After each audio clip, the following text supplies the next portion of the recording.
Maghahanap tayo guys ng tusok-tusok.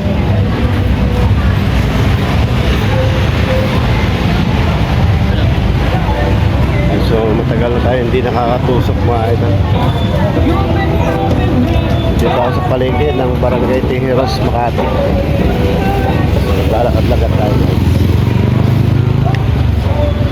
Tingnan natin yung mga street foods nila dito. Ayun, may nakita ako sa kabila.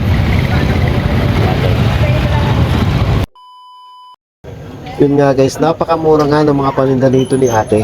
So kung gusto mo ng atay ng manok, dugo ng baboy, so 10 piso lang yan. So meron din sila mga kwek-kwek din guys. Meron din silang kikiam at meron din sila ditong siomay. So kung gusto mo ng pinakamura talaga guys, meron din sila ditong isaw na manok. So plus napakasarap na sausawa nila. So kuha na nga ako dyan ng paborito kong atay na manok guys. So yun, ilalagyan natin yan ng pipino. Siyempre, dadamihan na natin yan guys. Yan, so lagyan natin ng suka. Napakasarap din ang sausawan nila dito guys. At so lagyan na rin natin ng chili sauce. Yan ang kukumpleto sa ating sausawan. So umpisa na natin. Napakasarap to, palagay ko.